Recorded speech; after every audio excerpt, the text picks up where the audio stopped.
আচ্ছা, সকলকে ওয়েলকাম আমার চ্যানেলে। তো আমরা আজকে শুরু করব ঘর্ষণ, যাকে বলা হয় ইংরেজিতে বলা হয় ফ্রিকশন। একটা খুবই গুরুত্বপূর্ণ আমাদের ফিজিক্সের চ্যাপ্টারের ক্ষেত্রে এবং আমাদের ডেইলি লাইফের ক্ষেত্রে। মোটামুটি ঘর্ষণ না যদি থাকে তাহলেও বিপদ, আর ঘর্ষণ যদি থাকে তাহলেও কিছুটা বিপদ। কিছুটা বিপদ মানে কিছুটা অসুবিধা, মানে ঘর্ষণ কিছুটা অসুবিধা সৃষ্টি করে, আবার অবশ্যই বেশিরভাগটাই সুবিধাই করে। তো আমরা সেই ঘর্ষণ চ্যাপ্টারটা নিয়ে পড়ব। দেখো, মোটামুটি ঘর্ষণ না থাকলে আমরা হাঁটাচলা করতে পারতাম না, ঠিক আছে? অনেকেই আচার খেয়েছো নিশ্চয়ই। দেখবে যে মেঝের মধ্যে যদি সাবান জল পড়ে থাকে বা হয়তো জল পড়ে থাকলো, তোমরা একটু জোরে ছুটে যেতে গেলে একবারে উটপটাং আচার একবারে মেঝের উপরে। তো এরকম ঘটনা ঘটেই থাকে। তারপরে এছাড়াও আছে যে যদি কোনোদিনও তোমাদের বরফের উপর হাঁটার সুযোগ পেয়ে থাকো, তাহলে দেখবে যে বরফের উপর হাঁটাই যায় না, কঠিন ব্যাপার বরফের উপর হাঁটা। এবং যদি একটু বেগরবাই হয় তাহলেই কিন্তু তোমরা স্লিপ কাটবে। বরফের উপর হাঁটা কিন্তু খুব কঠিন ব্যাপার। বরফের মধ্যে প্রায় শোনা যায় যে গাড়ি স্কিড করছে, গাড়ি চালাতে চালাতে কি স্লিপ কাটছে, এরকম হয়। বরফের মধ্যে হাঁটা কষ্ট করবে, কারণ ঘর্ষণ বল অনেক কম। সাইকেল চালাতে গিয়ে দেখবে যদি রাস্তার মধ্যে জল পড়ে থাকে বা যদি কোথাও কাদা থাকে, সেক্ষেত্রে সাইকেল যদি তোমার একটু হেলে যায় বা কোথাও যদি টার্ন থাকে বা তুমি যদি খুব জোরে সাইকেল চালাও, সেক্ষেত্রে সাইকেল কিন্তু স্লিপ কেটে পড়ে যায়। তাহলে এই যে সাইকেল এই যে আমাদের গতি, এগুলো কিন্তু পুরোটা ঘর্ষণের উপর নির্ভর করে। আমরা পরবর্তী ক্ষেত্রে দেখবো যে ঘর্ষণ বলই অ্যাকচুয়ালি আমাদেরকে মুভ করতে সাহায্য করে। আমরা যে হাঁটি, এটা কিন্তু ঘর্ষণ বলের জন্যই আমরা হাঁটতে পারি। ঘর্ষণ বল না থাকলে আমরা কিন্তু হাঁটতে পারতাম না। ওই জন্য ঘর্ষণ বল যেখানে কম থাকে সেখানে হাঁটা কিন্তু খুব কষ্টকর ব্যাপার। বরফের ওপর দিয়ে হাঁটা সত্যি কষ্টকর। একটুখানি পা তোমার এদিক ওদিক হলেই তোমরা স্লিপ কেটে পড়ে যাবে। ওই জন্য যেখানে বরফের দেশের লোকেরা দেখবে এক ধরনের জুতো ব্যবহার করে যেখানে স্পাইক লাগানো থাকে, সেগুলো কি বরফের মধ্যে গেঁথে যায় যাতে করে স্লিপ না কাটে। আবার ঘর্ষণ অনেক সময় অসুবিধাও সৃষ্টি করে। যেমন সাইকেলের মধ্যে তুমি যদি দীর্ঘদিন তেল না দাও, তাহলে সেই সাইকেল চালানো খুব কষ্টকর হয়। বা বল বিয়ারিংয়ের মধ্যে যে ঘর্ষণ সৃষ্টি হয়, তার ফলে কখনো কখনো আগুনও ধরে যেতে পারে। কোনো বস্তু ঘর্ষণের ফলে অনেক বেশি তাপ উৎপন্ন করে, তার ফলে কিছু পরিমাণ শক্তির অপচয়ও হয়। যাই হোক, ঘর্ষণ বলটা সম্পর্কে আমাদেরকে পড়তে হবে যে ঘর্ষণ বলের মান কত, ঘর্ষণ বল কত প্রকারের হয়, কি এবং সেই বলগুলোকে আমরা ক্যালকুলেশন করব অবশ্যই দরকার। কারণ বিভিন্ন জায়গায় লেগে, যেমন আমাদের রাস্তার ক্ষেত্রে, রাস্তায় যেখানে বাঁক থাকে সেখানে স্পিড লিমিট লেখা থাকে, সেগুলো ঘর্ষণ বলকে হিসাব করে তারপর সেসব লেখা থাকে। তো চলো আমরা শুরু করি, দেখি। তো ঘর্ষণ কাকে বলে? ঘর্ষণ হচ্ছে যে যদি একটা তল আর একটা তলের সংস্পর্শে থেকে গতিশীল হওয়ার চেষ্টা করে বা গতিশীল হয়, তাহলে একটি তল অপর তলের গতির চেষ্টার বিরুদ্ধে যে বল প্রয়োগ করে সেটি হচ্ছে ঘর্ষণ বল। কীরকম জিনিস? মনে করো তোমার সামনে হয়তো একটা আলমারি আছে, কিন্তু আলমারিতে ঠেলতে গেলে দেখলে আলমারিটা গতিশীল হচ্ছে না। কীরকম? মনে করো এখানে একটা আলমারি আছে, মেঝের উপর আছে, তুমি একটা ফোর্স বল প্রয়োগ করলে, কিন্তু দেখছো যে আলমারিটা গতিশীল হচ্ছে না। তার কারণ কি? তাহলে নিশ্চয়ই উল্টো দিকে কেউ একজন বল প্রয়োগ করছে। সেই বলটা কি? সেই বলটা হচ্ছে এই আলমারিটা মেঝের উপর যেখানটাই আছে, সেই মেঝে ওই আলমারিটা যেদিকে গতিশীল হতে চাইছে তার উল্টো দিকে একটা বল প্রয়োগ করেছে, এবং সেই বলটাই হচ্ছে আমাদের ফ্রিকশনাল ফোর্স, ঘর্ষণ বল। ছোটদের এফ দিয়ে আমরা ডিনোট করব, ঠিক আছে? তাহলে দুটি তলের সংস্পর্শে সৃষ্টি হয়, এটা মনে রাখবে। দুটি তলের সংস্পর্শে সৃষ্টি হয় এবং তল দুটোর আপেক্ষিক গতির বিরুদ্ধে বা আপেক্ষিক গতির চেষ্টার বিরুদ্ধে কাজ করে। যদি আমরা আলমারিটাকে গতিশীলও করে ফেলি, তাহলেও কিন্তু সেই গতির বিরুদ্ধে ঘর্ষণ বল কাজ করবে। আবার যদি আমরা চেষ্টা করি, আলমারিটা গতিশীল হচ্ছে না, কিন্তু আমরা ফোর্স বল প্রয়োগ করছি যাতে আলমারিটা গতিশীল হয়, তখন কিন্তু আলমারি আর মেঝের মধ্যে এই ঘর্ষণ বলটা কাজ করবে। বোঝা গেল? এই যে ঘর্ষণ বল, এই ঘর্ষণ বল দু প্রকারের হয়। কি হয়? একটাকে বলবো আমরা স্থিত ঘর্ষণ। এক নম্বর হচ্ছে স্থিত ঘর্ষণ, আর দু নম্বর হচ্ছে চল ঘর্ষণ। নাম শুনেই বুঝতে পারছি যে কোনটা কি। স্থিত ঘর্ষণ জিনিসটা কি? স্থিত ঘর্ষণ, চলো আমরা দেখি, প্রশ্নটা দেখি। স্থিত ঘর্ষণ কাকে বলে? একে স্বনিয়ন্ত্রিত বল বলে। কেন? স্থিত ঘর্ষণ একটা স্বনিয়ন্ত্রিত বল। কীরকম জিনিসটা? স্থিত ঘর্ষণ হচ্ছে যে একটা তল আর একটা তলের সংস্পর্শ, দেখো দুটো তলের মধ্যে সবসময় কাজ করে, যেখানে দুটো তল একসঙ্গে কন্ট্যাক্টে আছে সেইখানে কিন্তু ঘর্ষণ বলটা কাজ করবে। তো স্থিত ঘর্ষণ বলটা কী জিনিস? যখন একটা তল আরেকটা তলের সংস্পর্শে থেকে গতিশীল হওয়ার চেষ্টা করে, তখন একটা তল অপর তলের গতিশীল হওয়ার চেষ্টার বিরুদ্ধে যে বলটা প্রয়োগ করে সেইটাই হচ্ছে স্থিত ঘর্ষণ বল। ঠিক আছে, আমি যেটা বলছিলাম, মনে করো একটা আলমারি আছে, ঠিক আছে, এটা মনে করো আলমারির পায়া দিয়ে একটা, এটা আলমারির পায়া, তুমি একে বল প্রয়োগ করছো কিন্তু আলমারিটা গতিশীল হচ্ছে না, আলমারিটা স্থির আছে। তাহলে এই তলটা কি করছে? এই আলমারিটার গতিশীল হওয়ার বিরুদ্ধে একটা বল প্রয়োগ করছে। কোন দিকে? আলমারিটা যেদিকে গতিশীল হতে চাইছে তার উল্টো দিকে। এই যে ঘর্ষণ বলটা, এই ঘর্ষণ বলটাকে আমরা বলবো স্থিত ঘর্ষণ। যতক্ষণ বস্তুটার মধ্যে স্থিত ঘর্ষণ বলটা কাজ করবে, ঠিক আছে, ততক্ষণ কিন্তু এই বস্তুটা গতিশীল হবে না। যখন আমাদের প্রযুক্ত বলটা, এই স্থিত ঘর্ষণের একটা ম্যাক্সিমাম ভ্যালু আছে, ঠিক আছে, ম্যাক্সিমাম ভ্যালু আছে, তো আমাদের প্রযুক্ত বলটা যখন এই স্থিত ঘর্ষণের যে সর্বোচ্চ মান সেখানকার থেকে বেশি হয়ে যাবে, তখন বস্তুটা গতিশীল হবে। বুঝতে গেল? এখন এই যে ঘর্ষণ বলটা, এই যে স্থিত ঘর্ষণ বলটা, এটা কিন্তু প্রযুক্ত বলের উপর নির্ভর করে। ঠিক আছে, কীরকম? মনে করো আমি 1 নিউটন বল প্রয়োগ করলাম, ঠিক আছে, দেখলাম বস্তুটা গতিশীল হচ্ছে না, তার মানে নিশ্চয়ই ঘর্ষণ বল ওকে বাধা দিচ্ছে, এবং ঘর্ষণ বলের মানও নিশ্চয়ই 1 নিউটন। এবার মনে করো বলটা বাড়িয়ে 2 নিউটন করলাম, আমি দেখছি যে বস্তুটা এখনও গতিশীল হচ্ছে না, তারপর নিশ্চয়ই আবার ঘর্ষণ বল বাধা দিচ্ছে। ঘর্ষণ বল উল্টো দিকে, মানে ঘর্ষণ বলের মান অবশ্যই 2 নিউটন হতে হবে। আমি প্রযুক্ত বলটাকে আরও বাড়িয়ে 3 নিউটন করলাম, এখনও বস্তুটা গতিশীল হচ্ছে না, তার মানে এখনও ঘর্ষণ বল ওকে আটকাচ্ছে।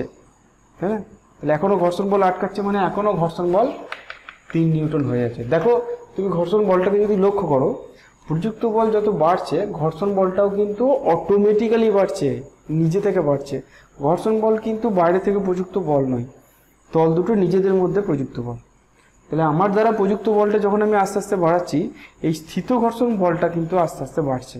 অর্থাৎ তাই জন্য এই স্থিত ঘর্ষণ বলটাকে বলা হয় স্বনিয়ন্ত্রিত বল, নিজে থেকেই বাড়তে থাকে, দিয়ে বাড়তে বাড়তে একসময় সর্বোচ্চ মানে পৌঁছায়। যেমন এফ যখন 4 নিউটন, তখন মনে করলাম ঘর্ষণ বলটা 4 নিউটন এবং এইটাই স্থিত ঘর্ষণের সর্বোচ্চ মান।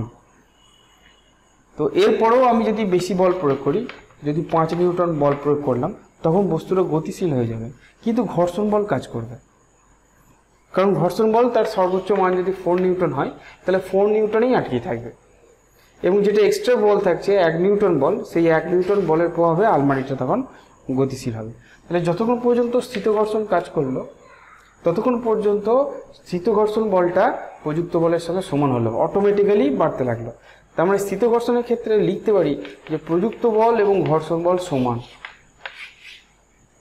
ঠিক আছে, এইটা হচ্ছে স্থিত ঘর্ষণের সর্বোচ্চ মান, এটাকে সীমাস্ত মানও বলবো, আমি পরে প্রশ্ন আছে সেটাকে দেখবে।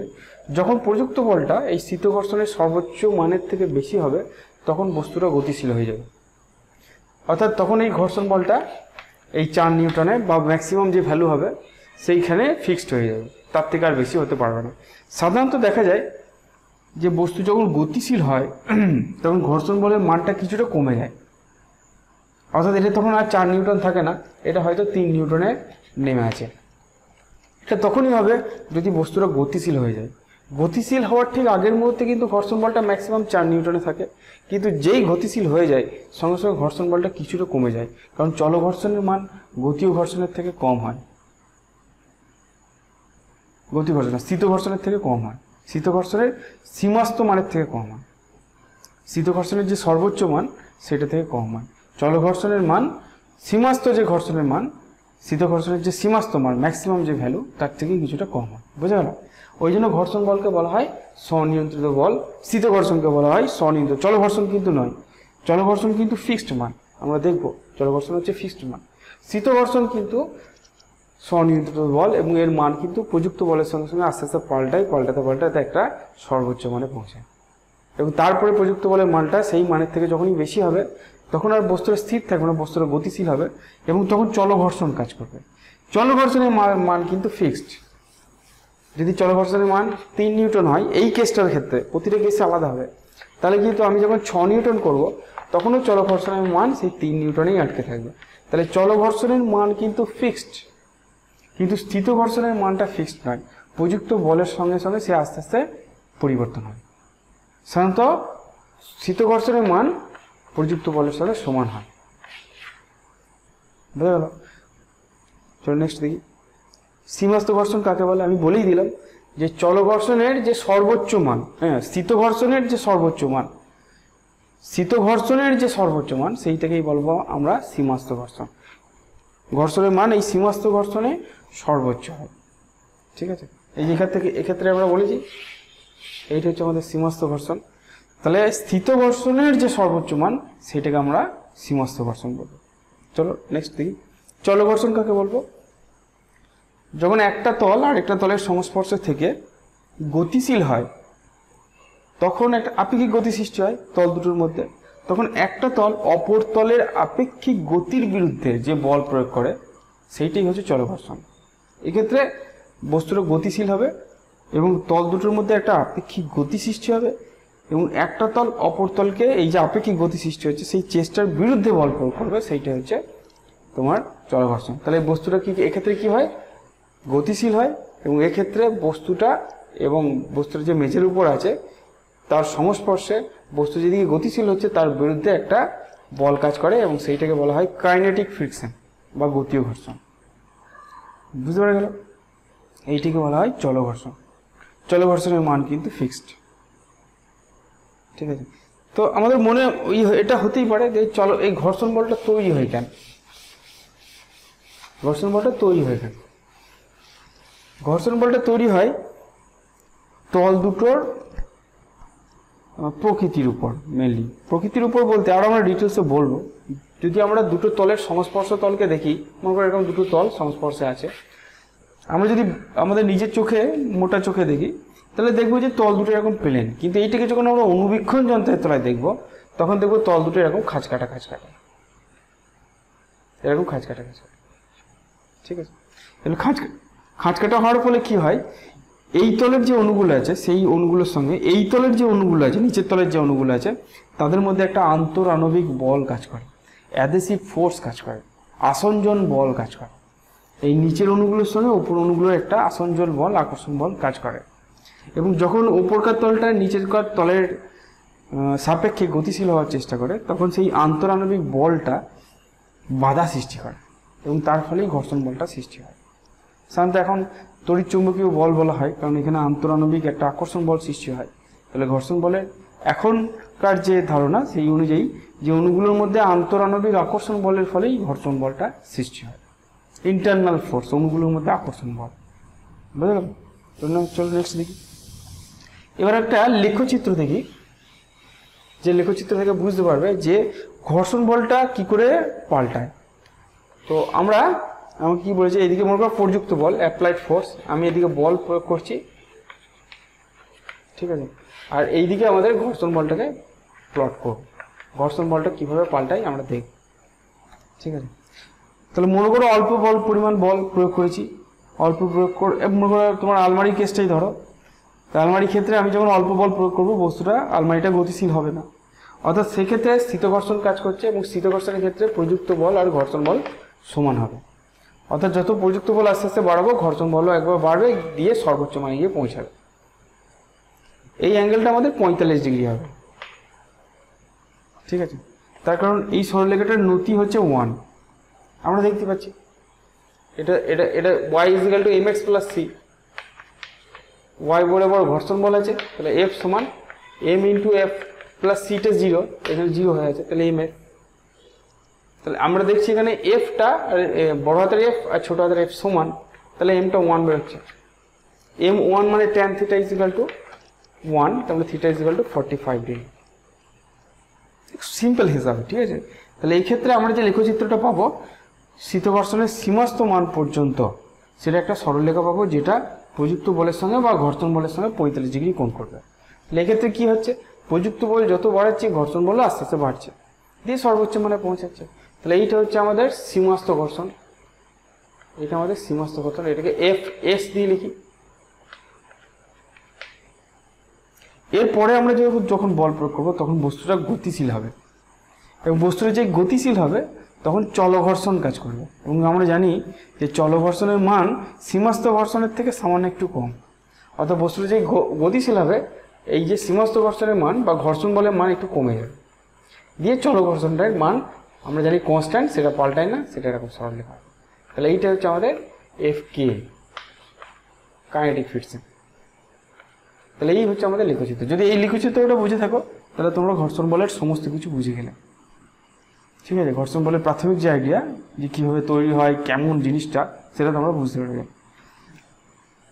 তাহলে এই এতদূর পর্যন্ত, এই প্রযুক্ত বল এতদূর পর্যন্ত, প্রযুক্ত বল এবং ঘর্ষণ বল সমান হয়। স্থিত ঘর্ষণ থাকে, বস্তুটা স্থির থাকে, এখান থেকে তোমার এইটাকে বলবো আমরা সীমাস্থ ঘর্ষণ। এবং তারপরে যদি বল অ্যাপ্লাই করি তাহলে বস্তুটা গতিশীল হয়ে যায় এবং তখন চলঘর্ষণ কাজ করে। এবং চলঘর্ষণের মান হচ্ছে সীমাস্থ ঘর্ষণ থেকে কিছুটা কম, তাই জন্য ঘর্ষণ বলটা কিছুটা কমে যায়। এবং চলঘর্ষণটা কনস্ট্যান্ট, চলঘর্ষণের মান পরিবর্তন হয় না। এটা থেকে বুঝতে পারছি যে ঘর্ষণ, স্থিত ঘর্ষণ বলটা সেটা হচ্ছে স্বনিয়ন্ত্রিত বল, প্রযুক্ত বলের সঙ্গে সেটা সমান। প্রযুক্ত বল যত হবে স্থিত ঘর্ষণের মানও তত হবে। বুঝে গেল? এবার আসা যাক ঘর্ষণের সূত্র। ভালো করে বুঝবে, তোমাদের বইয়ে ঘর্ষণের 3খানা সূত্র লেখা আছে। অ্যাকচুয়ালি 3খানা সূত্র তো নয়, 3খানা সূত্র ঘর্ষণ বলকে বোঝানোর জন্য। তো প্রথম সূত্র বলছে যে ঘর্ষণ বল সর্বদা আপেক্ষিক গতির বিরুদ্ধে কাজ করে, বা আপেক্ষিক গতির চেষ্টার বিরুদ্ধে কাজ করে। ঠিক আছে, যদি আপেক্ষিক, যেখানেই আপেক্ষিক গতি সৃষ্টি হবে বা সৃষ্টি করার চেষ্টা হবে, সেইখানেই ঘর্ষণ বল কাজ করবে। এই বলটা দুটো তলের স্পর্শতল বরাবর কাজ করে। তল দুটো যেখানে স্পর্শ করে আছে সেই স্পর্শতলের সঙ্গে স্পর্শতল বরাবর কাজ করে। তাহলে এটা আমাদের 1 নম্বর সূত্র, পুরোটা মিলিয়ে 1 নম্বর সূত্র।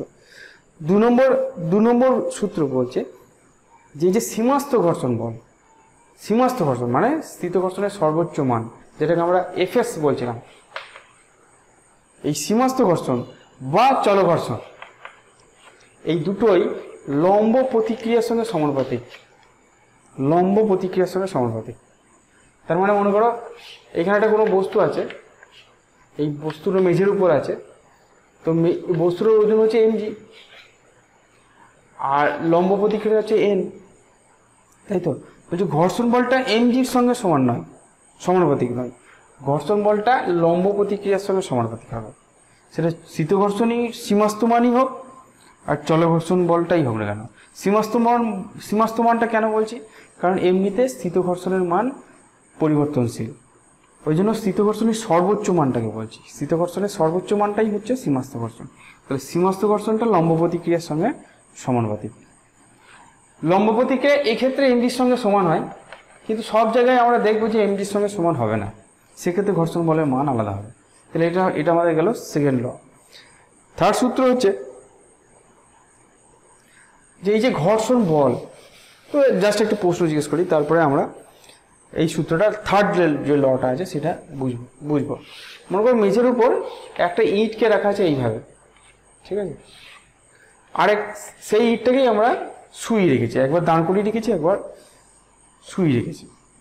তো আমি যখন এটা প্রশ্ন আমার ছাত্রদের করি যে দুটোর মধ্যে কোনটাতে ঘর্ষণ বল বেশি হবে, ম্যাক্সিমাম ক্ষেত্রে ছেলেরা বলে যে এইটার ক্ষেত্রে ঘর্ষণ বলটা বেশি হবে, কারণ এটা শুয়ে আছে, অনেকটা জায়গা স্পর্শ করে আছে, ওই জন্য এটার ক্ষেত্রে ঘর্ষণ বল বেশি হবে। ম্যাক্সিমাম ছেলেই আমাদের এই উত্তরটা দেয়। কিন্তু আমাদের দেখো যে ঘর্ষণ বলের যে মানটা, ঘর্ষণ বলটা যেটা, সেটা তো লম্ব প্রতিক্রিয়ার সঙ্গে সমানুপাতিক, তাই না? তাহলে আমরা যদি খেয়াল করি এটার ক্ষেত্রে এমজি এইদিকে, তাহলে লম্ব প্রতিক্রিয়া ওপর দিকে। এটার ক্ষেত্রে এমজি যদি যেহেতু একটাই সেম এইট, তাহলে এমজি এইদিকে, এন এইদিকে। দুটো ক্ষেত্রেই দেখলাম এনটা ইজিক্যাল টু এমজি।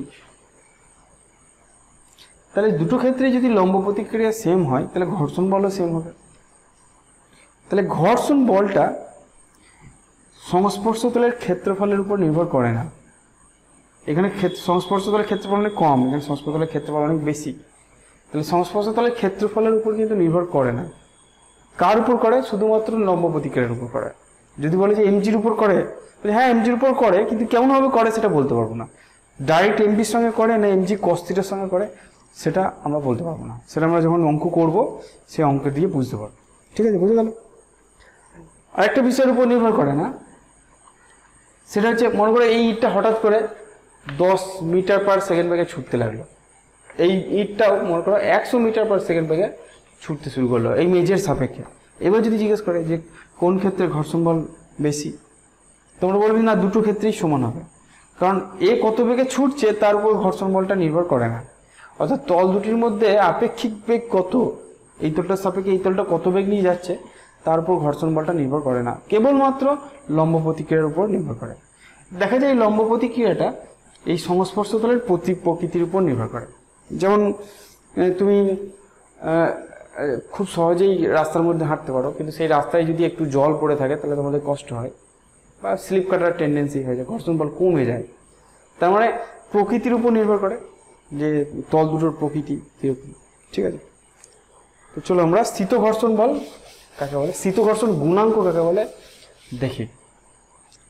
দেখো, স্থিত ঘর্ষণের যে সীমাস্ত মান সেটা এফএস, আমরা এক্ষুনি সূত্র থেকে জানলাম যে এই যে সীমাস্ত মানটা ম্যাক্সিমাম যে ভ্যালু সেটা লম্ব প্রতিক্রিয়ার সঙ্গে সমানুপাতিক। তাহলে এফএসকে যদি আমরা সমান চিহ্ন দিয়ে লিখি তাহলে সেটা কত হবে, মিউ এন হবে। তাহলে মিউ সমান, এই যে মিউ এটা একটা ধ্রুবক, মিউটা হচ্ছে ধ্রুবক, সমানুপাতিকে সমান চিহ্ন করলে একটা ধ্রুবক আছে। এইটাকে বলা হয় স্থিত ঘর্ষণ গুণাঙ্ক, স্থিত ঘর্ষণ গুণাঙ্ক। ঠিক আছে, তাহলে এমনিতে মিউ বললে কত হবে, সেটা হচ্ছে FS by N mu one. অর্থাৎ আমরা বলতে পারি যে দুটি তলের মধ্যে ক্রিয়াশীল সীমাস্ত ঘর্ষণ এবং লম্ব প্রতিক্রিয়ার যে অনুপাত সেইটাই হচ্ছে স্থিত ঘর্ষণ গুণাঙ্ক। সাধারণত এটাকে মিউ এস দিয়ে লেখা হয় স্ট্যাটিক ফ্রিকশনের ক্ষেত্রে। ঠিক আছে, মিউ এস দিয়ে লেখা হয়। সাধারণত আমাদের এই সমস্ত বডি যদি দেয় তাহলে সেক্ষেত্রে এনটা এমজির সঙ্গে সমান হয় সাধারণত, ম্যাক্সিমাম অনেক কেসে হবে না। তাহলে সেক্ষেত্রে আমরা এটা এফএস বাই এমজি এটার ক্ষেত্রে বলতে পারি। এই ক্ষেত্রে যেমন এনটা এমজির সঙ্গে সমান, কিন্তু সব জায়গায় হবে এরকম কোনো ঠিক নেই। ঠিক আছে, তাহলে মিউ এসটাকে বলবো স্থিত ঘর্ষণ গুণাঙ্ক। সেটা কি জিনিস, দুটি তলের মধ্যে ক্রিয়াশীল সীমাস্ত ঘর্ষণ বল এবং লম্ব প্রতিক্রিয়ার অনুপাতকে বলা হয় স্থিত ঘর্ষণ গুণাঙ্ক। ঠিক আছে, চলো নেক্সট দেখি। চলো ঘর্ষণ গুণাঙ্ক সেম জিনিস একই জিনিস। এফ কে সেটাও লম্ব প্রতিক্রিয়ার সঙ্গে সমানুপাতিক। তাহলে এফ কে সমান কি হবে, মিউ কে ইন্টু এন। এই যে মিউ কেটাকে বলা হয় চল ঘর্ষণ গুণাঙ্ক, একটা কনস্ট্যান্ট যেটা তল দুটির কি উপাদানের তৈরি সে তার উপর নির্ভর করে। ঠিক আছে, তাহলে মিউ কে সমান কি হবে, এফ কে বাই এন। অর্থাৎ চলঘর্ষণ বল এবং লম্ব প্রতিক্রিয়ার যে অনুপাত সেইটাকেই বলা হয় চলঘর্ষণ গুণাঙ্ক। সাধারণত দেখা যায় যে মিউ কে এর মান মিউ এস এর থেকে কম হয়, চলঘর্ষণ গুণাঙ্কের মান স্থিত ঘর্ষণ গুণাঙ্কের থেকে কম হয়। ওই জন্যই চলঘর্ষণ বল স্থিত ঘর্ষণের যে সীমাস্ত মান তার থেকে কম হয়। ঠিক আছে, চলো নেক্সট দিন। চলো এবার আমরা অঙ্ক, যেটা সাহায্যে মোটামুটি আমরা ফর্মুলাগুলো বুঝতে পেরেছি, সূত্রগুলো বুঝতে পেরেছি। এবার এখান থেকে আমরা কিছু কিছু অঙ্ক করবো। চলো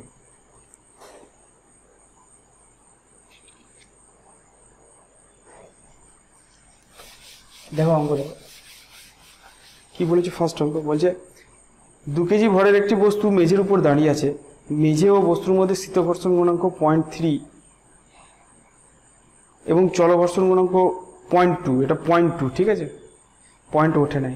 0.2 হলে পর্যায়ক্রমে নিম্নলিখিত বলগুলি প্রযুক্ত হলে ঘর্ষণ বলের মান ও বস্তুর ত্বরণ নির্ণয় করতে হবে। ঠিক আছে, আমাদের কি বলেছে, বলছে মেঝের উপর একটা বস্তু আছে, এই বস্তুটার ভর হচ্ছে 2 কেজি, ভরটা হচ্ছে 2 কেজি। ঠিক আছে, আমাদের বলেছে স্থিত ঘর্ষণ গুণাঙ্কর মান দিয়েছে 0.2 আর চলঘর্ষণ গুণাঙ্কর মান দিয়েছে 0.3। তো এর উপর আমরা বল প্রয়োগ করেছি, এফ সমান এগুলো পরিবর্তনশীল একটা বল প্রয়োগ করেছি। তাহলে সেক্ষেত্রে কি হবে, ঘর্ষণ বলের মান কি হবে আর বস্তুর ত্বরণ কত হবে সেটা জানতে চাইছি। ঠিক আছে, চলো আমরা বল করি। দেখো এর ক্ষেত্রে এইটা হচ্ছে এমজি আর এইটা হচ্ছে এন। তাহলে আমরা এক্ষেত্রে বলতে পারি এন সমান এমজি সমান হচ্ছে 2 × 10, জি এর মান 10ই ধরলাম, তার মানে 20 নিউটন। তাহলে আমাদের যদি বলে যে এফএস এর মান কত, স্থিত ঘর্ষণের সীমাস্ত মান, স্থিত ঘর্ষণের সীমাস্ত মান সেটা কত, সেটা হচ্ছে mu N, mu S into N. Mu S এর মান কত 0.2, তাহলে 0.2 ইন্টু 20 মানে 4 নিউটন। যদি বলে এফ কে এর মান কত, সেটা হচ্ছে মিউ কে ইন্টু এন, মিউ কে হচ্ছে 0.3 ইন্টু 20 মানে 3 দুগুণে 6 নিউটন। তাহলে এগুলো আমরা ক্যালকুলেশন করে নিলাম। এখন দেখো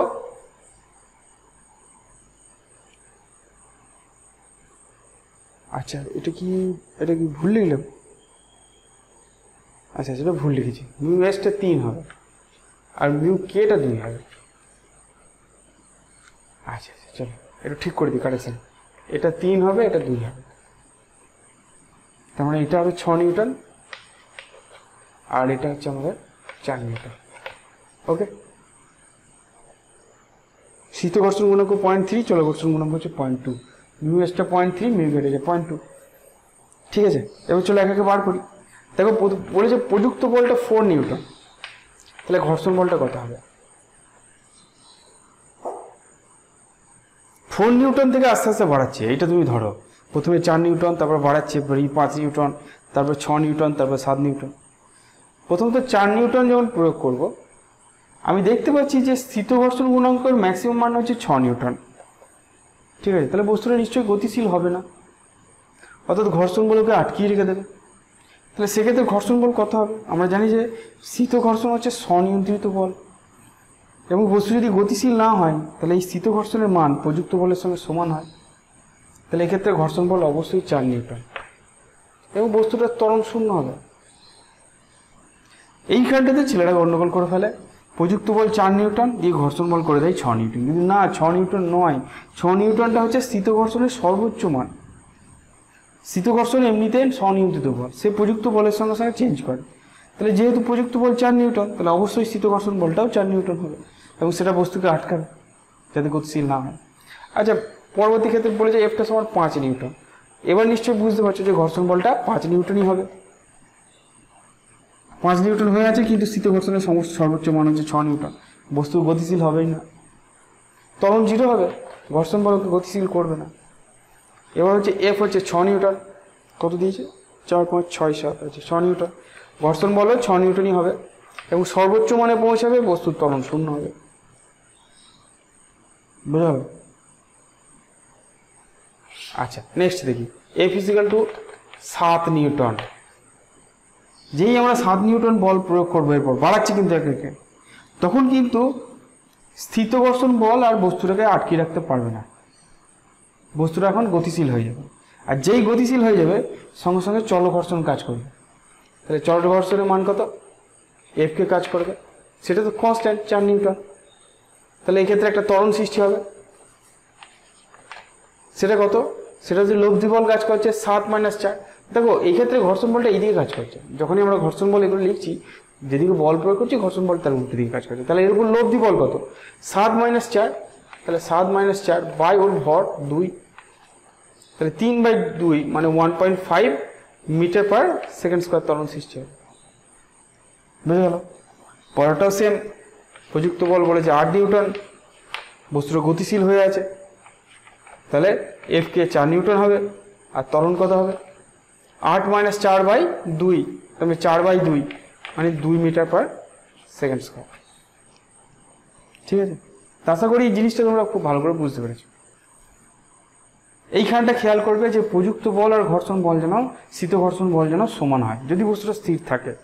আমরা এখান থেকে বুঝতে পারছি যে স্থিত ঘর্ষণের সর্বোচ্চ মান হচ্ছে 6 নিউটন, তাহলে 6 নিউটন থেকে তো বেশি হতে পারে না, তাই না? আর এই ঘর্ষণ বলটা অনবরত আস্তে আস্তে চেঞ্জ হবে প্রযুক্ত বলের সঙ্গে। যেমন 4 নিউটন স্থির আছে, স্থিত ঘর্ষণ ওকে মুভ করতে দেবে না।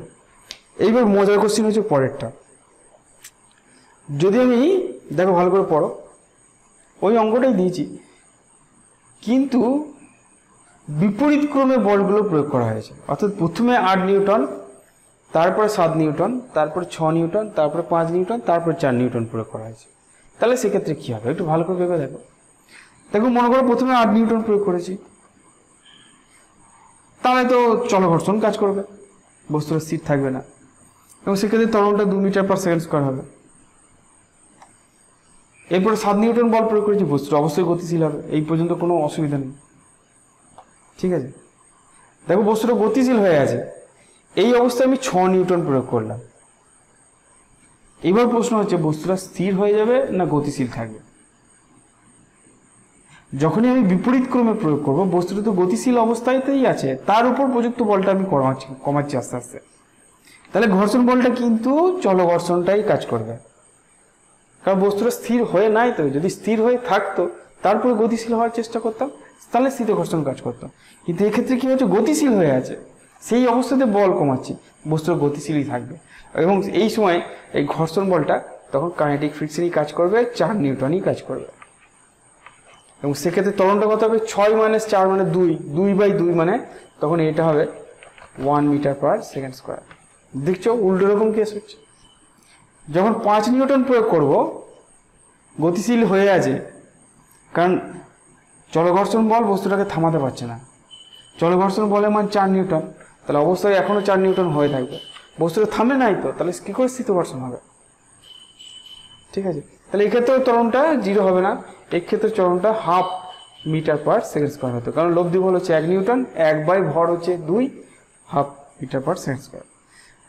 যখন প্রযুক্ত বলটা 4 নিউটন, তখন ঘর্ষণ বলটা, চলঘর্ষণ যেহেতু 4 নিউটন, কিন্তু সেটা স্থিত ঘর্ষণের মধ্যেও আছে, তাহলে বস্তুটা সঙ্গে সঙ্গে স্থির হয়ে যাবে।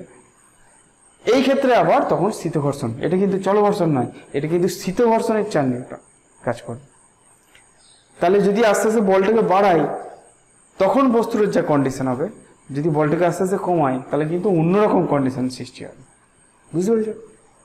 চলো নেক্সট প্রশ্ন দিই। দেখো তোমরা একটু করো, চেষ্টা করো, সোজা কোশ্চিন, কিচ্ছু নেই।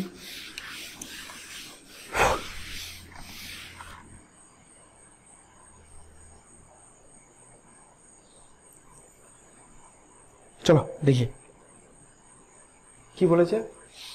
এরকম একটা বস্তু আছে, এখানে আমি বল প্রয়োগ করছি, বল প্রয়োগ করছি, বলেছে ভর বলেছে 10 কেজি, আর ঘর্ষণ বলটা বলেছে, ঘর্ষণ গুণাঙ্কটা দিয়েছে 0.5। যদি আমাকে আলাদা করে মিউ-এস বা মিউকে কিছু না বলে দেয়, তাহলে আমরা ধরবো মিউ-এস আর মিউকে সমান।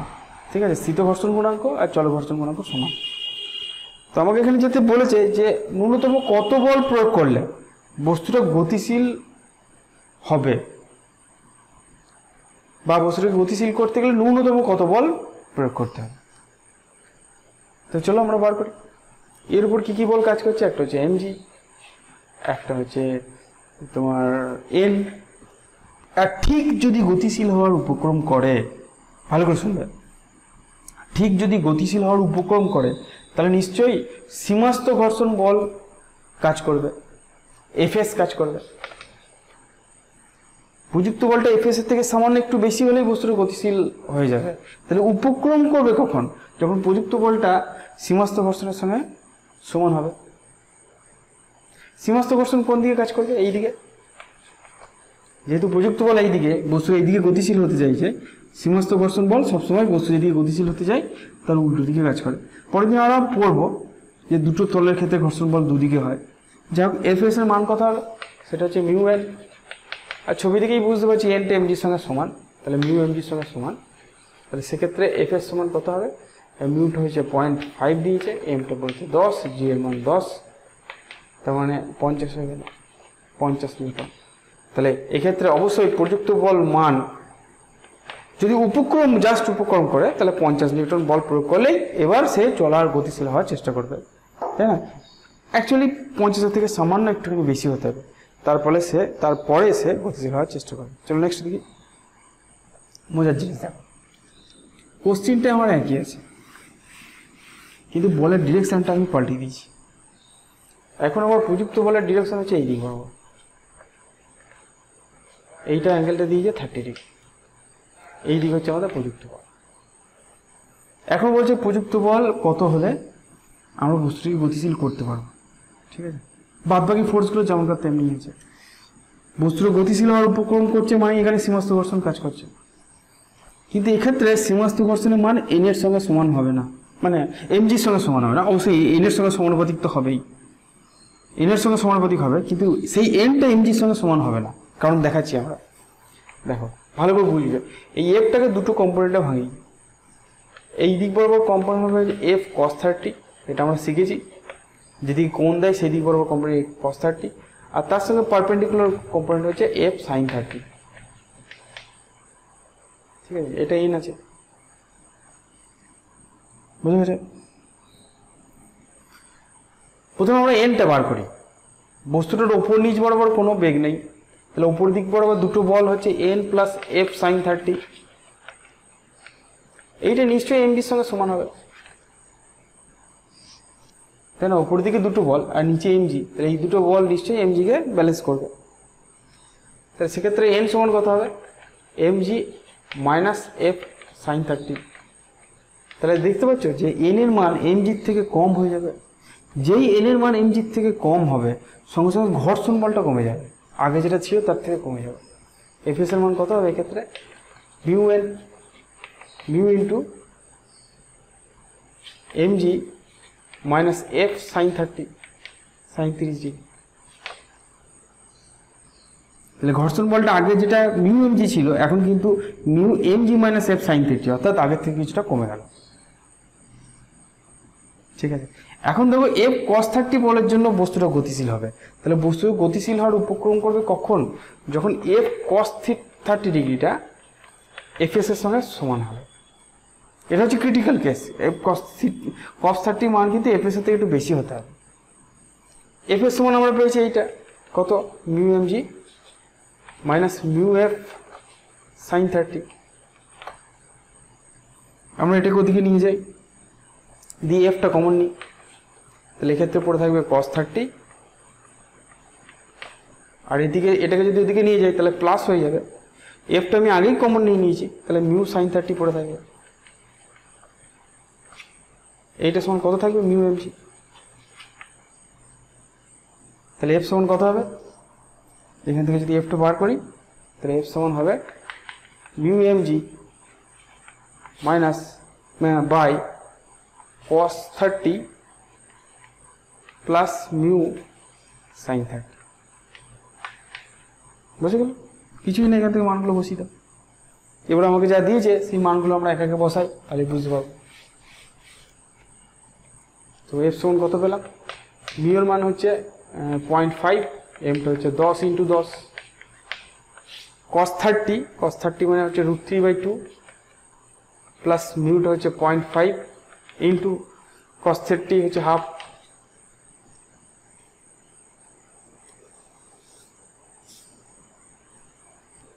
ঠিক আছে, তো এটা কত হবে? ওপরটা হয়ে গেল 50, ওপরটা হচ্ছে 50, নিচেটা কত হবে? 0.5 মানে হাফ, মানে এটা 1/4 হয়ে গেল। ঠিক আছে, এটা 1/4 হয়ে গেল। তার মানে 4 যদি ইয়ে করি, লসগু করি, তাহলে ওপরটা এটা হবে 2√3 প্লাস 1 হবে। ঠিক আছে, এটা 4, এটা হয়ে গেল 4 লসগু করলে 2√3 প্লাস 1 হয়ে গেল। 4টাকে যদি ওপরে নিয়ে যায় তাহলে আমাদের অ্যান্সার কত আসবে? 200/2√3 প্লাস 1।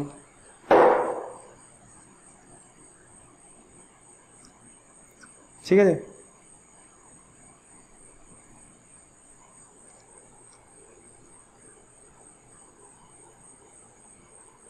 ঠিক আছে, তো এটা এইভাবে রেখে দিতে পারো, বা এর মান তোমরা বার করতে পারো। এর মান 50-এর কাছাকাছি আসবে, অ্যারাউন্ড 50 নিউটন মতন আসবে, 50 নিউটন।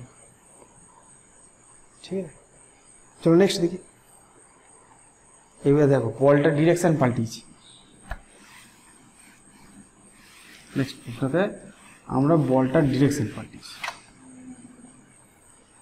বলটার ডিরেকশনটা পাল্টিয়ে দিয়েছি। কি চেঞ্জ হবে দেখো, বলটা আমরা এইভাবে প্রয়োগ করছি। আগে ছিল বাইরের দিকে, এখন হয়েছে ভেতর দিকে। তো বলের এই কম্পোনেন্টগুলো আগে যেটা বাইরের দিকে ছিল, এখন সেটা ভেতরের দিকে হবে, আর এইটা এই দিক বরাবর হবে। এখন চিন্তা করে দেখো, বস্তুটা ওই দিকে গতিশীল হওয়ার চেষ্টা করছে, তাহলে সঙ্গে সঙ্গে ঘর্ষণ বলটা তার ডিরেকশন চেঞ্জ করবে, ঘর্ষণ বলটা এইদিকে চলে আসবে। এইটা হচ্ছে এফ সাইন 30, এইটা। এবার চলো ক্যালকুলেশন করি। ওপর দিকে এখন এই বলটা যদি দেখি, ওপর দিকে একটাই বল আছে এন, আর নিচের দিকে কে কে আছে, M G plus F sine 30, তাই তো? এখন এফ সাইন 30টা নিচের দিকে চলে গেছে, আমি এখানে এঁকেছি তাই, কিন্তু এটা ডিরেকশনটা নিচের দিকে হয়ে গেছে। তাহলে M G plus F sine 30 নিচের দিকে আর এনটা উপরের দিকে, তাহলে এনটা এম জি প্লাস। দেখো এখন লম্ব প্রতিক্রিয়ার মান এম জির থেকে বেশি, অর্থাৎ এখন ঘর্ষণ বলের মান mu M G, mu N হয়, তাহলে সেটা হবে mu M G plus mu F sine 30। এখন ঘর্ষণ বলের মান বেড়ে গেছে। অবশ্যই এফ কস 30 মান এফ এস এর সমান হতে হবে যদি উপক্রম করে, তাহলে আমরা বলতে পারি যে F cos 30 is equal to F S is equal to mu M G plus mu F sine 30। আমরা এটাকে ওদিকে নিয়ে যাই, এফটা কমন নিই, তাহলে এফটা কমন নিলাম, পরে আছে কি কস 30 মাইনাস হয়ে যাবে, এটা ওদিকে গেলে মাইনাস হবে, mu sine 30 is equal to mu M G. তাহলে সেক্ষেত্রে প্রযুক্ত বলটা কত হচ্ছে, প্রযুক্ত বলটা যেটা হবে সেটা হচ্ছে mu M G divide by cos 30 minus mu sine 30। ঠিক আছে, আগে এখানে প্লাস এসেছিল, এখন এখানে মাইনাস আসছে। একটু ক্যালকুলেশন করি, চলো মান বসিয়ে। এফ সমান ওপরটা 50 আসবে, মিউর মান 0.5, 10 ইন্টু 10, 100 ইন্টু 50। ঠিক আছে, কস 30 আছে √3/2 মাইনাস এটা হাফ, এটা মানে হাফ, এটা হাফ আর সাইন 30 হাফ, তার মানে এটা 1/4 হয়ে গেল। 4 লস হবে নিচেরটা, ওপরে 4 চলে যাবে আর নিচেরটা হয়ে যাবে 2√3 -1। ঠিক আছে, তাহলে ওপরটা হয়ে গেল 200 বাই 2√3 -1 এত নিউটন। বুঝে গেল?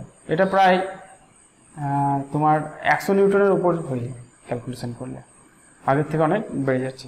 তো যখনই আমরা এইদিকে বল প্রয়োগ করছি তখনই এমটা অ্যাকচুয়ালি বেড়ে যাচ্ছে, তাই জন্য ঘর্ষণ বলটাও বেড়ে যাচ্ছে। বস্তুটাকে গতিশীল করতে কিন্তু আরও আমাদের বেশি বল প্রয়োগ করতে হচ্ছে। চলো নেক্সট। এবার দেখো তোমাদের অঙ্কগুলো খুব তাড়াতাড়ি হবে, আশা করি ফ্রিকশন তোমরা বুঝতে পেরে গেছো, ঘর্ষণ বল কী করে ক্যালকুলেশন করবো। একটু বিভিন্ন রকমের অঙ্ক আছে, বুঝি। বলছে ভূপৃষ্ঠে 14 মিটার পার সেকেন্ড বেগে ধাবমান একটি বস্তু 50 মিটার পথ অতিক্রম করার পর থেমে যায়, বস্তুটি ও ভূপৃষ্ঠের মধ্যে ক্রিয়াশীল ঘর্ষণ গুণাঙ্ক কত?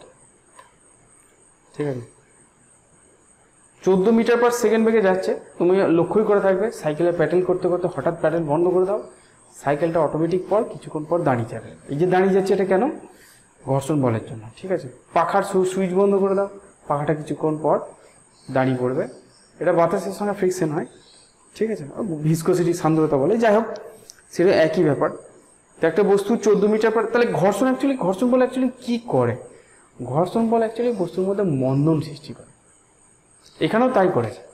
এখানে দেখো বস্তুটার প্রাথমিক বেগ হচ্ছে 14 মিটার পার সেকেন্ড, বস্তুটা যে দূরত্ব গিয়ে থামছে সেটা হচ্ছে 50 মিটার। 50 মিটার পর তার বেগ হচ্ছে 0। তাহলে এক্ষেত্রে ঘর্ষণ বল বস্তুর মধ্যে যে মন্দনটা সৃষ্টি করেছে সেটা কত হবে? আমরা যদি এই ফর্মুলাটা ব্যবহার করি, ভিস্কোস সমান you square minus 2as, minus নিলাম কারণ মন্দন হচ্ছে, বুঝতেই পারছি। ভিটা 0, তাহলে এখান থেকে যদি এটা বার করি তাহলে ইউ স্কোয়ার বাই 2s হবে। দেখো এটা 0 করি, 2sটা এদিকে নিয়ে আসি, তাহলে 2as is equal to U square, তাহলে a সমান হবে you square by 2s। Yuta কত? 14, তাহলে 14 ইন্টু 14 বাই 2 ইন্টু 50। ঠিক আছে, নিচে তো 100 হলো, 4 14 56, 14 1 14 5 1.96 মিটার পার সেকেন্ড স্কোয়ার মন্দন সৃষ্টি করবে। ঠিক আছে,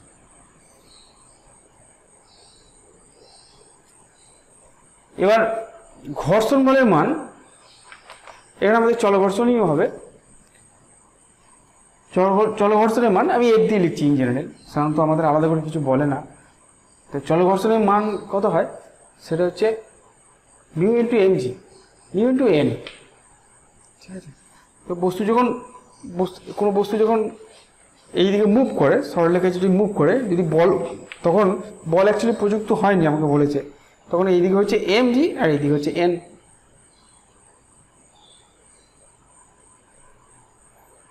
তাহলে nটা এক্ষেত্রে mg এর সঙ্গে সমান, তাহলে ঘর্ষণ বলটা বলতে পারি মিউ mg।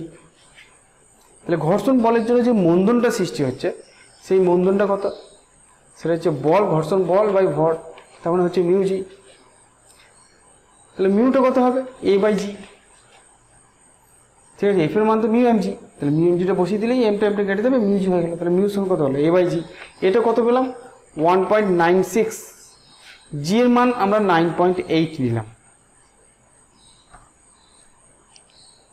জি এর মান আমরা 9.8 নিলাম। এটা যদি উঠিয়ে দিই, আচ্ছা এটা উঠালাম, এটা উঠালাম, তাহলে নিচে আমাদের 10 একটা এক্সট্রা আসবে। এটা কাটলো 2, তাহলে 0.2 হয়ে গেল। এটা খেয়াল রাখবে এখানে যে ঘর্ষণ বল মন্দন সৃষ্টি করে, এবং সেই মন্দনের মান হচ্ছে ঘর্ষণ বল বাই ভর।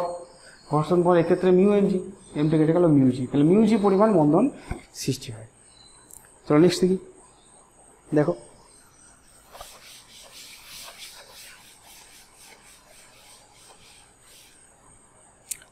কি বলেছে, বলছে একজন ব্যক্তি 1 কেজি ভরের একটি বই 2 হাতে চেপে ধরে আছে। ঠিক আছে, আমার এরকম খাতা আছে, এরকম করে ধরে আছে। ঠিক আছে, এরকম করে চেপে ধরে আছে যাতে খাতাটা না পড়ে বা বইটা না পড়ে। তো বইটা পড়ছে না কেন? তার কারণ হাত এবং এই বইয়ের মধ্যে বা খাতার মধ্যে একটা ঘর্ষণ বল কাজ করছে, যার জন্য বইটা পড়ছে না। যদি ঘর্ষণ বল না থাকতো তাহলে কিন্তু বইটা পড়ে যেত। 25 নিউটন বলের সাহায্যে চেপে ধরে রেখেছে যাতে বইটি না পড়ে। বই ও হাতের মধ্যে ঘর্ষণ গুণাঙ্ক কত জানতে চাইছে। আমরা একটা ছবির সাহায্যে বোঝার চেষ্টা করি। মনে করো এইটা আমাদের বই, এইটা হচ্ছে আমাদের হাত। আমি হাতকে এরকম স্কোয়ার হিসাবে দেখাই, আমি তো ভালো হাত আঁকতে পারবো না। ঠিক আছে, তাহলে দুটো জায়গায় কন্ট্যাক্ট হয়েছে, এইখানে আছে আর এইখানে আছে, এই হাতের জন্য আর বইয়ের মধ্যে, আর এই হাত আর এই বইয়ের মধ্যে। এক্ষেত্রে ঘর্ষণ বলটা কোন দিকে কাজ করছে সেটা বোঝা খুব দরকার। মনে রাখো ঘর্ষণ বলটা কোন দিকে কাজ করে? বস্তু যেদিকে গতিশীল হতে চায় তার উল্টো দিকে কাজ করে। তাহলে এক্ষেত্রে বইটা তো নিচের দিকে পড়তে চাইছে, তাই না? বইটা নিচের দিকে পড়তে চাইছে, তাহলে ঘর্ষণ বল এই দিকে কাজ করবে। এইটা আমাদের ঘর্ষণ বল। দেখো এইখানেও কাজ করবে, আবার ঘর্ষণ বল এইখানেও কাজ করবে, কারণ দু জায়গায় কন্ট্যাক্ট আছে। বস্তুটা পড়ছে না, তার কন্ডিশন কি? নিশ্চয়ই 2f টা mg সঙ্গে সমান। এই ঘর্ষণ বলটা, টোটাল ঘর্ষণ বল হচ্ছে 2f, সেটা নিশ্চয়ই mg থেকে সমান, mg সঙ্গে সমান, তাই জন্য পড়ছে না। 2f টা কিন্তু বেশি হতে পারবে না mg থেকে, কখনোই সম্ভব নয়, তাই না? 2f টা হচ্ছে স্বনিয়ন্ত্রিত বল, সে এমনভাবে পাল্টায় যাতে প্রযুক্ত বলের সঙ্গে সমান হয় স্থিত ঘর্ষণের ক্ষেত্রে। ঠিক আছে, বোঝা গেছে? এবার হাতটা বইয়ের উপর এফ বল যদি করে, যদি এফ বল প্রয়োগ করে, তাহলে বই ও হাতের উপর এফ বলই প্রয়োগ করবে।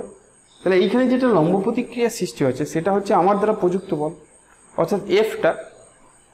তাহলে এই ক্ষেত্রে এই যে ঘর্ষণ বল যেটা বলছি সেটা হবে মিউ ইন্টু এফ, কারণ এক্ষেত্রে এই এফটা আমার দ্বারা প্রযুক্ত বলটাই হচ্ছে লম্ব প্রতিক্রিয়া। তাহলে আমরা এখানে বলতে পারি 2 mu F is equal two mg। আমাদের জানতে চাই যে মিউটা কত, তাহলে মিউটা হচ্ছে mg বাই 2f। এর মান বসিয়ে দাও, m এর মান হচ্ছে 1 কেজি, তাহলে 1 ইন্টু 10, জি এর মান 10 নিলাম, 2 ইন্টু প্রযুক্ত বল হচ্ছে 25, 2 5 10, 5 5 25, তার মানে 0.2 হয়ে গেল। বুঝে গেল? চলো নেক্সট দেখি। এটা খুব ইম্পর্টেন্ট অঙ্ক এবং খুব সুন্দর অঙ্ক। দেখো সবই আমাদের বাস্তব যে অভিজ্ঞতা সেইগুলো থেকেই কিন্তু ফিজিক্সের অঙ্কগুলো তৈরি হয়। তো কি বলেছে বলো, একটু বুঝে দেখি। মনে করো এরকম একটা টেবিল আছে, ঠিক আছে, একটা টেবিল আছে, ঠিক আছে, যা টেবিল যেমন ঘটে টেবিল আছে। তো টেবিল থেকে বলছে এরকম একটা শেকল ঝুলছে, এরকম একটা শেকল সেটা ঝুলছে, ঠিক আছে। তো শেকলটা যদি এইটা বেশি ভারী হয়ে যায় তাহলে আমাদের অভিজ্ঞতা বলছে শেকলটা পুরোটা গড়িয়ে পড়ে যাবে, কিন্তু যদি অল্প একটুখানি ঝোলে তাহলে কিন্তু গড়িয়ে পড়বে না। কারণ এইখানে যেখানে টাচ আছে এইখানকার যে ঘর্ষণ বল সেটা কিন্তু শিকলটাকে আটকে রেখে দেবে। তো আমাকে বলেছে যে ম্যাক্সিমাম কতটা টেবিলের বাইরে থাকলে শিকলটা গড়িয়ে পড়বে না, ঠিক আছে? ম্যাক্সিমাম কতটা টেবিলের বাইরে থাকলে গড়িয়ে পড়বে না, ঠিক আছে?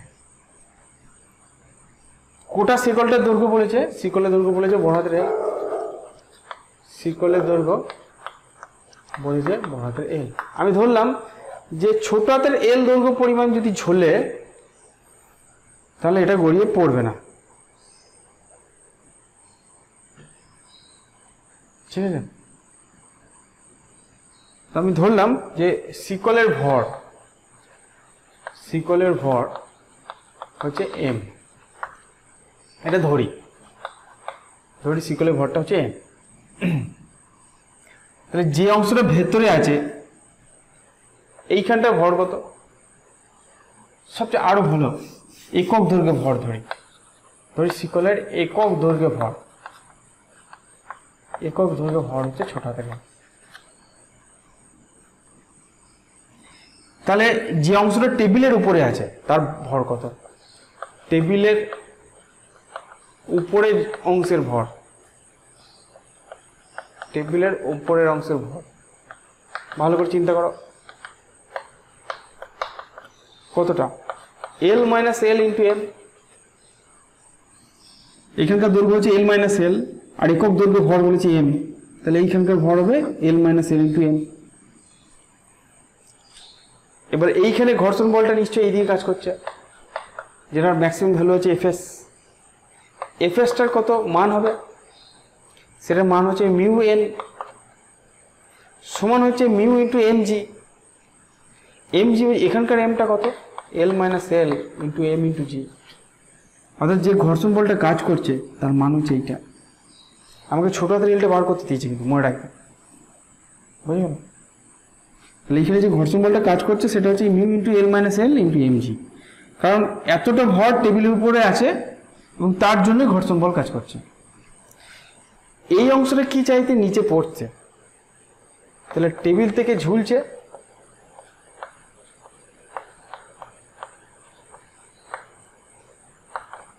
এম ভর, হ্যাঁ এল ইন্টু এম ভর, যেহেতু এল এইটার ভর হচ্ছে এল ইন্টু এম। তাহলে এই ঘর্ষণ বলটা এই অংশের যে ওজন তাকে ব্যালেন্স করতে হবে। তাহলে অতএব আমরা বলতে পারি mu into L minus L into M G is equal to এই অংশটার ওজন কত? ভরটা পেয়েছি এল এম, তাহলে এল এম জি হবে। এই অংশটার ওজনকে ব্যালেন্স করবে এই অংশটাতে যে ঘর্ষণ বলটা কাজ করছে সেইটা। এম জি কেটে দিলাম, তাহলে কত হবে? Mu capital L minus mu small L is equal to L. তাহলে mu capital L is equal to, এটাকে যদি এদিকে আসি এলটা যদি কমন নিই তাহলে হবে মিউ প্লাস ওয়ান। তাহলে এল সমান কত হবে? Mu capital L by mu plus one. এটি আমাদের অ্যান্সার।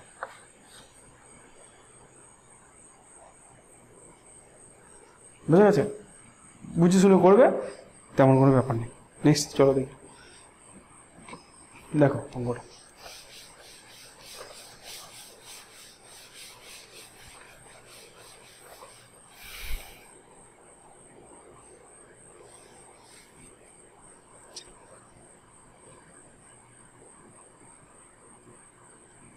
চলো করি।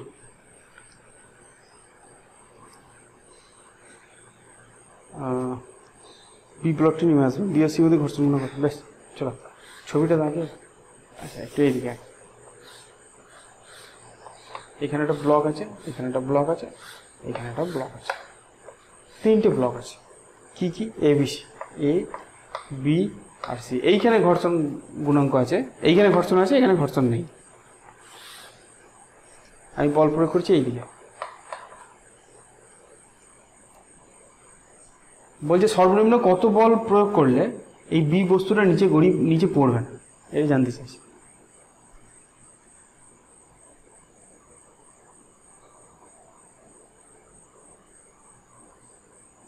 ঠিক আছে। আচ্ছা এখানে একটু ভুল আছে, আমি ওটা ঠিক করে দিই। আচ্ছা এ এর ভর হচ্ছে m1, বি এর ভর হচ্ছে m2 আর সি এর ভর হচ্ছে m3। এর ছবিতে দেওয়া নাই।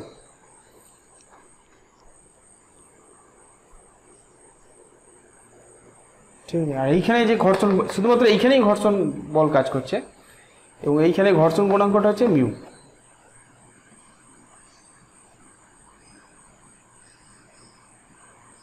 ঠিক আছে। তো এইখানে তো এফ বল প্রয়োগ করছি, তাহলে এইখানে তো একটা সংস্পর্শ বল হবে। তাহলে এইখানে যে কন্ট্যাক্ট ফোর্স বি ও সি এর মধ্যে সংস্পর্শ বল, যেটা সংস্পর্শ বল, সেইটাকে বললাম এফ ড্যাশ। এটা খুব ইম্পর্টেন্ট। তার মানে বি সি কে এইদিকে বল প্রয়োগ করছে, আবার সি বি কে উল্টো দিকে বল প্রয়োগ করছে। এই বলটার মানে হচ্ছে এফ ড্যাশ। বি বস্তুটা পড়বে না যদি এইখানে যে ঘর্ষণ বলটা কাজ করছে এফ এস, এই যে স্পর্শতিক বল বরাবর, সেটা যদি বি এর ওজনের সঙ্গে সমান হয়। বুঝে গেল? এইখানে তো ঘর্ষণ বল নেই, শুধু এখানে আছে। তাহলে এফ এসটা যদি এম টু জি এর সঙ্গে সমান হয় তাহলে বি বস্তুটা পড়বে না। বুঝে গেল? এখন এফ এসটার মান মিউ এফ এর সঙ্গে সমান, কারণ এক্ষেত্রে লম্ব প্রতিক্রিয়া হচ্ছে মিউ এফ ড্যাশের সঙ্গে সমান। কারণ এখানে স্পর্শকীয় যে বলটা, সেই বলটাই হচ্ছে লম্ব প্রতিক্রিয়া বল। এই বলটা যত বেশি হবে এখানে ঘর্ষণ বলটা তত বেশি হবে। বললাম না, সবসময় এমজির সঙ্গে সমান হবে না, আর সবসময় লম্ব প্রতিক্রিয়ার সঙ্গে সবসময় সমানুপাতিক হবে, সমানুপাতিক হবে। এটা খেয়াল রাখবে। কিন্তু এই ক্ষেত্রে লম্ব প্রতিক্রিয়াটা হচ্ছে এফ ড্যাশ। বুঝে গেছে? Mu F dash. তাহলে এক্ষেত্রে স্পর্শকীয় বল যেটা হতে হবে সেটা হচ্ছে এমজি বাই মিউ। এটা আমরা খেয়াল রাখবো, এটাকে আমরা খেয়াল রাখবো যে স্পর্শকীয় বল কত হতে হবে। এখন এই যে এফ বলটা প্রয়োগ করেছি, আমরা স্পর্শকীয় এফ ড্যাশটাকে বার করবো কিন্তু, ঠিক আছে। এই যে এফ বলটা যে প্রয়োগ করেছি, এই বলটার জন্য এই গোটা সিস্টেমে একটা ত্বরণ সৃষ্টি হবে। সেই ত্বরণের মান কত? প্রযুক্ত বল ডিভাইডেড বাই মোট ভর m1 plus m2 plus m3, তাই তো? তাহলে এই বস্তুটার ত্বরণ এইটা, বি বস্তুটার ত্বরণ এইটা, সি বস্তুটার ত্বরণ একটা, কারণ সবকটা বস্তু মিলেই একসঙ্গে যাচ্ছে। তাহলে সি বস্তুটাও কিন্তু এই ত্বরণটাই সৃষ্টি হয়েছে। কিন্তু তুমি একটু ভেবে দেখো, সি বস্তুটাতে এই ত্বরণটা সৃষ্টি করেছে কিন্তু সংস্পর্শীয় বল। কারণ সি এর উপর বলটা, এফ বলটা কিন্তু কাজ করছে না। সি এর উপর যে বলটা কাজ করছে সেটা হচ্ছে এই এফ ড্যাশ বলটা। তাহলে আমি বলতে পারি যে F dash is equal two m3 into A. F dash বলটা কত? m3 এর ভর ইন্টু এর ত্বরণ, সবারই ত্বরণ তো সেম। এর মানটা যদি বসিয়ে দিই তাহলে হবে m3 f by m1 plus m2 plus m3। এটা হচ্ছে এফ ড্যাশের মান। এবং এটা যদি এখানে বসিয়ে দিই,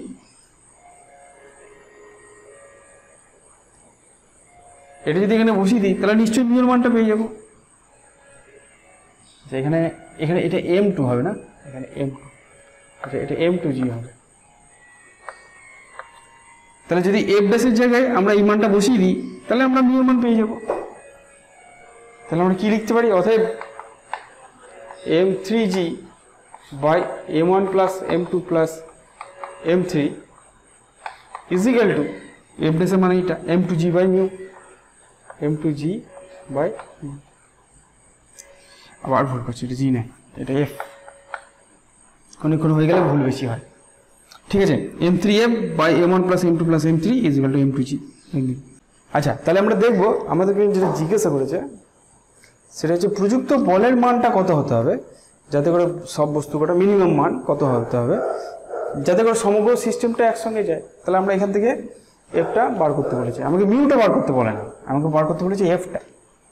ঠিক আছে, যে এফটা মিনিমাম কত হলে সব বস্তুগুলো একসঙ্গে গতিশীল হবে।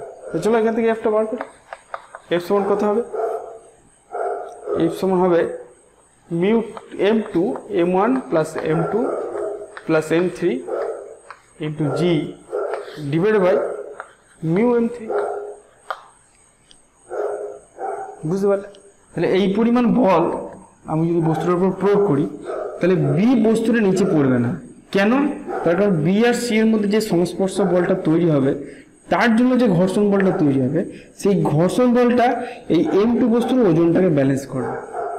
অনেকগুলো কন্ডিশন আছে, একটা একটা করে চিন্তা করবে, আশা করি তোমাদের অসুবিধা হবে না। এরকম করে স্টেপ বাই স্টেপ অঙ্ককে চিন্তা করবে, তাহলে তোমরা অঙ্কগুলো করতে পারবে। ঠিক আছে, আশা করি মোটামুটি ঘর্ষণ বলের প্রাথমিক যে ধারণা সেগুলো তোমরা বুঝতে পেরেছো এবং এখান থেকে যে অঙ্কগুলো আছে সেই অঙ্কগুলো তোমরা করতে পারবে। পরের দিন আরও আমরা কিছু অ্যাডভান্স অঙ্ক করবো, আনত তলের জন্য অনেক অঙ্ক আছে যেগুলো আমরা পরের দিন করবো। ঠিক আছে, আজকে এই পর্যন্ত থাক, ভালো থেকো, পরের ভিডিওতে আবার দেখা হবে।